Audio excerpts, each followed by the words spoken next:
¿Qué tal, querido amigo, querida amiga? Nuevamente nos encontramos para seguir estudiando la palabra de Dios. Hablábamos acerca de la importancia de formar parte de la iglesia para nuestra preparación para la segunda venida de Jesús, porque decíamos que cuando Jesús regrese, Él vendrá a buscar a su iglesia y los que estén en el cielo alabando a Dios, diciendo aleluya, el Señor reina, esos serán la iglesia. Dijimos también que esa iglesia la creó el Señor.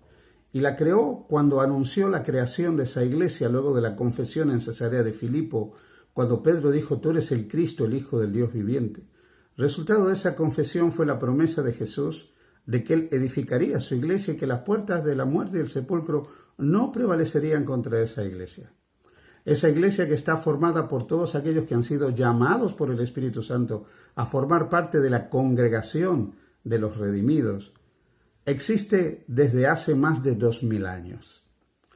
La Iglesia a través de los siglos ha pasado por múltiples situaciones y ha tenido que enfrentar numerosos inconvenientes. Cuando nosotros leemos el libro de Hechos de los Apóstoles, hay una declaración en el capítulo 20 de Hechos que es muy llamativa, que muestra lo que la Iglesia tendría que enfrentar. Por eso hoy quiero que echemos una mirada al pasado de la Iglesia, a lo que en el pasado tuvo que experimentar y vivió la iglesia cristiana. El capítulo 20 de Hechos dice en los versículos 29 al versículo 32, porque yo sé que después de mi partida entrarán en medio de vosotros lobos rapaces que no perdonarán el rebaño. Y de vosotros mismos se levantarán hombres que hablen cosas perversas para arrastrar tras sí a los discípulos. Por tanto, velad acordándoos de que por 3 años, de noche y de día, no he cesado de amonestar con lágrimas a cada uno. Y ahora, hermanos, os encomiendo a Dios y a la palabra de su gracia, que tiene poder para sobreedificaros y daros herencia con todos los santificados. Esta asombrosa profecía de San Pablo presenta una realidad que la iglesia viviría luego de la muerte de los apóstoles. Cuando Cristo fundó su iglesia, puso a los apóstoles como custodios de esa iglesia. Y bajo la dirección del Espíritu Santo, la iglesia avanzó en la proclamación del Evangelio y en la presentación de las verdades que Cristo le había transmitido a sus apóstoles. Pero con la muerte del último de los apóstoles, con la muerte de Juan cerca del año 100, ese periodo de la iglesia apostólica terminó. Y a partir de ese momento empezó lo que Pablo había anunciado. Él dijo que se levantarían de en medio de la iglesia hombres llamados lobos rapaces que no perdonarían el rebaño. Nos dice que ellos hablarían cosas perversas y arrastrarían a muchos en este proceso de apostasía. Es por eso, Pablo, que entre las cosas que le dice a la iglesia es que los encomienda la palabra, la autoridad de la palabra de Dios. El libro de Apocalipsis, en el capítulo 12, cuando habla de la historia del conflicto entre Cristo y Satanás, presenta un conflicto que comienza en el cielo, pero luego se traslada a la tierra. Y en el marco de ese traslado del conflicto entre Cristo y Satanás a la tierra, está la persecución de Satanás a la iglesia. El capítulo 12 de Apocalipsis dice en el versículo 6, y la mujer que es un símbolo de la iglesia, es el símbolo con que Apocalipsis habla de la iglesia. La mujer huyó al desierto, donde tiene lugar preparado por Dios para que allí la sustenten por 1260 días.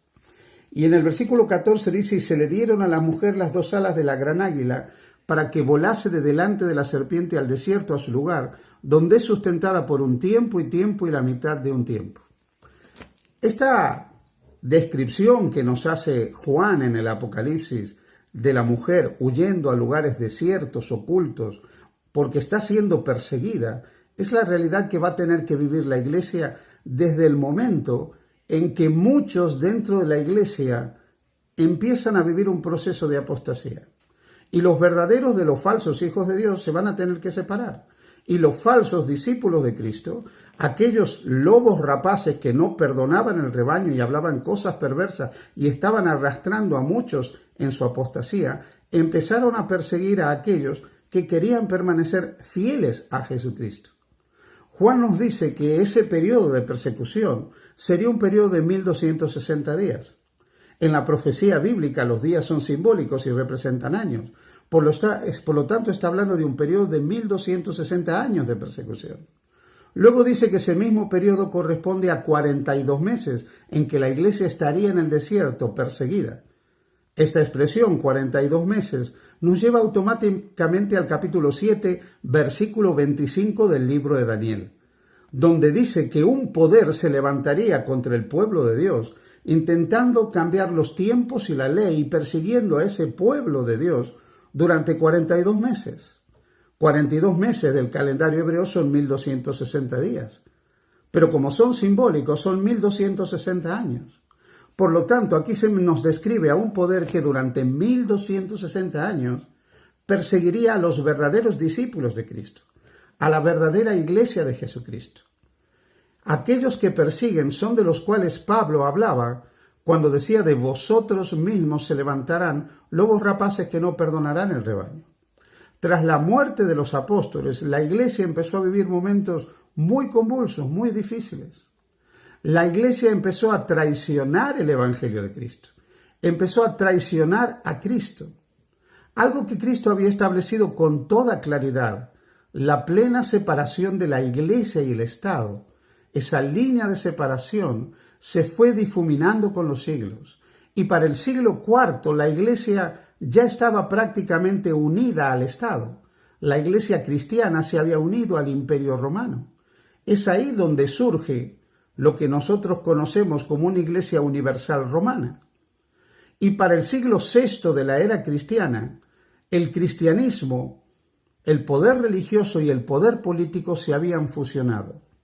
El resultado de esto fue que surgieron poderes que perseguían a aquellos que querían simplemente seguir las enseñanzas de Jesús y sujetar sus vidas a las enseñanzas de la palabra de Dios.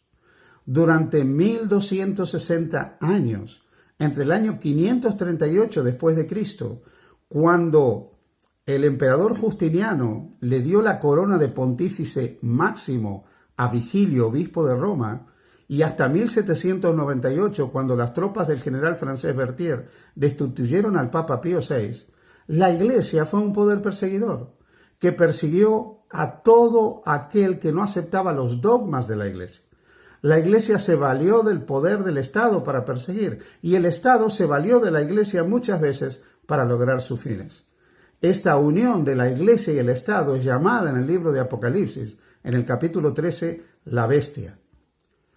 Esta triste unión produjo la Inquisición y la muerte de cientos de miles o millones de cristianos durante siglos. Querido amigo, querido hermano, todos aquellos que quieran vivir piadosamente en Cristo sufrirán persecución. Pero tenemos que tener muy claro que si queremos formar parte de aquellos que alabarán a Dios en el cielo, tenemos que ser parte de la iglesia, pero de la iglesia verdadera. Y cuando hablo de la iglesia verdadera, estoy hablando de todos aquellos que sinceramente siguen a Jesús y sinceramente reconocen a Cristo como su único y suficiente Salvador y hacen de la palabra de Dios la norma infalible de sus vidas. Una iglesia sujeta a Cristo, una iglesia sujeta al Espíritu y una iglesia sujeta a la palabra de Dios. Por eso tú y yo tenemos que hacer una elección y tenemos que decidir estar dentro de esa iglesia que sigue al Cordero por donde quiera que va, que hace de la palabra del Cordero la norma de su vida y que oye la voz del vicario de Cristo en la tierra, que como dijimos es el Espíritu Santo, el representante de Cristo en la tierra y el que dirige la iglesia hasta la segunda venida de Jesús. Si oyes hoy la voz del Espíritu, abre la puerta de tu corazón y decide formar parte de esa iglesia. Que el Señor te bendiga.